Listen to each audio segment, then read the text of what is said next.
All right, let's get right into it. You're going to talk about a silent, invisible problem that might be right inside your home. And, believe it or not, the unlikely hero that can actually fight back. So let me ask you this. Do you ever feel kind of stuffy at home? Maybe get headaches you can't explain?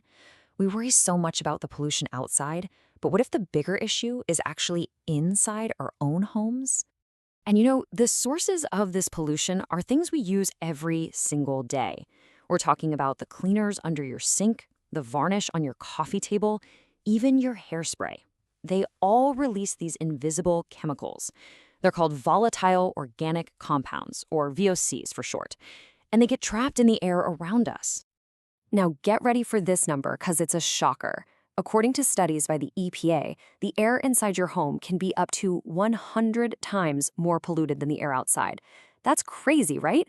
We've made our homes so energy efficient that we've accidentally turned them into traps for these pollutants. And this is where it gets personal. These chemicals aren't just floating around doing nothing. They can have real effects on how we feel. That formaldehyde, it can irritate your throat and nose. Trichloroethylene, that could be the source of headaches and drowsiness.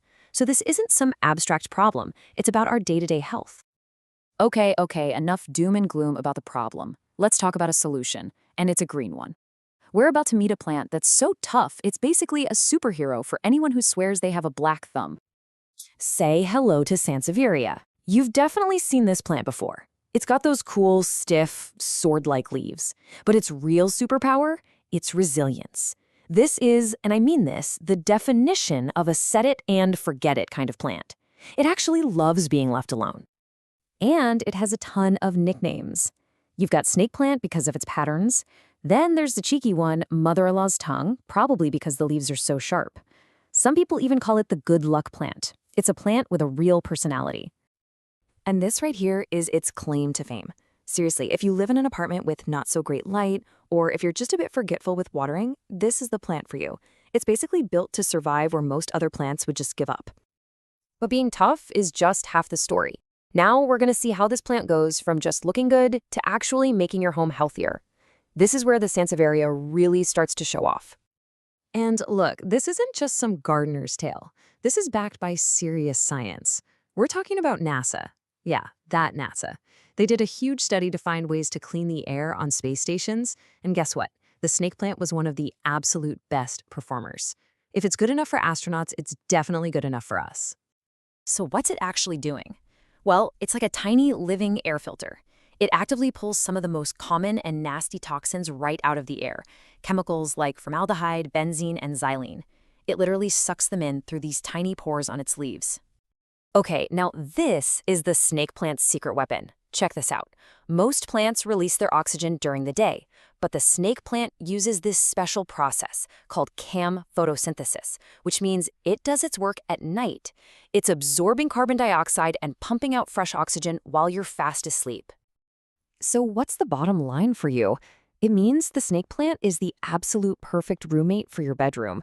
While you're sleeping, it's quietly working to improve the air you breathe, which could lead to a much better, more refreshing night's sleep. All right, are you convinced you need one yet? I thought so. So let's quickly go over how to take care of it. Spoiler alert, it's almost harder to kill this plant than to keep it happy. Okay, the basics. For light, it is super flexible. It loves bright, indirect light, but it'll be just fine in a darker corner too. It's really not picky. Keep it in a warm spot, and here's the golden rule, the most important thing, do not overwater it. It's a succulent, so it holds water in its leaves. Just let the soil get completely dry before you even think about watering it again. And you've even got style options. The two main types are the wild type, that's the classic tall one with the stiff leaves, and then there's the bird's nest type, which is shorter and grows in this really cool circular pattern. So you can pick whichever one fits your space best. So let's just pull this all together. We've talked about the hidden problem of indoor air pollution, and we've met the simple, elegant, and super tough plant that can help fix it. This quote really just says it all, doesn't it? You don't always need some expensive, high-tech gadget. Sometimes the best solution is the most natural one. And hey, the benefits don't even stop at cleaner air. It's like a bonus round. Studies have shown that just being around plants indoors can boost your mood, spark a little creativity, and even lower your stress levels. It's a win-win for your body and your mind. So as we finish up, I'll just leave you with this one question. Making your home a healthier place doesn't have to be some huge expensive project. It can start with something as simple and as beautiful as a single plant. So what's one small step you're going to take?